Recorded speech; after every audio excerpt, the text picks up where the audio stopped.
Good morning! Magandang umaga! Gusto na mga lolo, lola, nanay, tatay, kapatid at kaibigan. A day after Typhoon 10, Ilok, sobrang maalon, oh. Mataas pa rin yung dagat at maalon. And oh, humapay sila, naubos yung dahon na naman. And oh, abala yung mga ano sa paglilinis. Mabuti na lang meron tayong maasahan sa paglilinis after the storm. We woke up at 4:30 and we cannot sleep anymore because of the rumbling sounds of the wind. Very, very strong. I think first time na natakot sa bagyo ang Lola Mirai here in Hong Kong. Kasi before, although malakas, maririnig mo yung wind, but not this strong. As I remember, ito yata yung pinakamalakas ko na experience. Pinakamalakas na bagyo na na-experience dito sa Hong Kong. So, kami ng dad ay pupunta, naglalakad-lakad, and then we will go to Hebyang Cha. Medyo maano yung isang mata ko. Medyo masakit. Yan oh. I don't know how they are going to fix this. Pero yan oh, kahit na may tali, nabuwal pa din siya. So I hope na hindi sa tuluyang mamatay. They can fix it.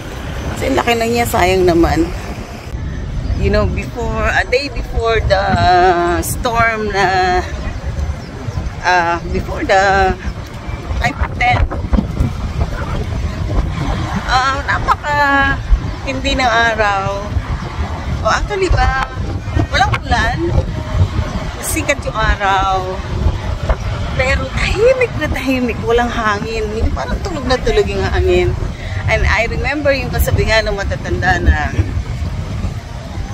once na may papadating na big storm, tulog na tulog yung hangin. Iba yung pakiramdam. Even the birds, you know, in the park, they keep on flying, parang restless. Ganun yung pakiramdam. And the water, pasulput-sulput yung biglang yung alon, yung biglang tataas. When I was doing the exercise near the sea, sabi ko, siguro nga talagang, because we know already that there will be Typhoon 10. So sabi ko, tahimik pero biglang susulpot yung alon. Hindi mo yung mga dahon na nalaglag because of the storm.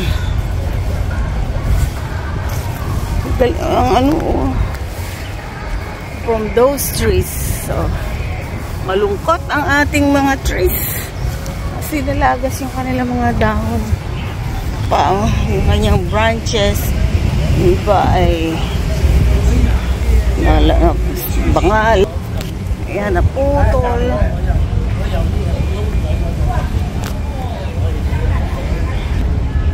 Pero ganun talaga eh. It's part of the nature.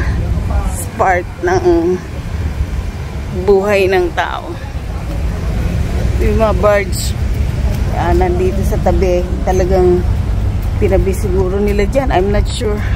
Or nasadsad, I don't know. Oh.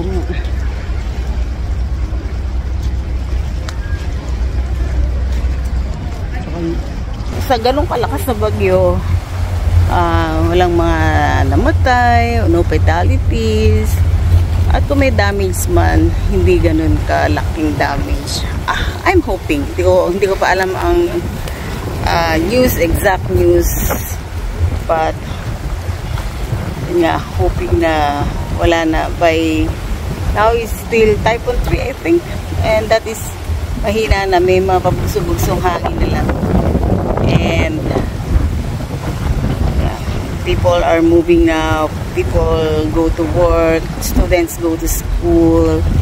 everything is slowly going back to normal, and that's good.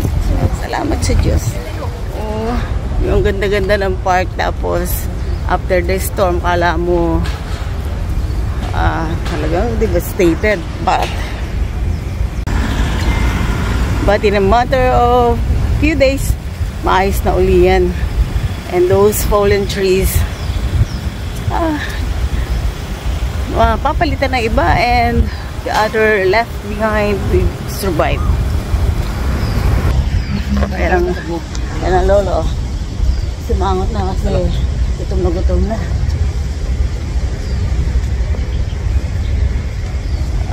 Late kami nagising.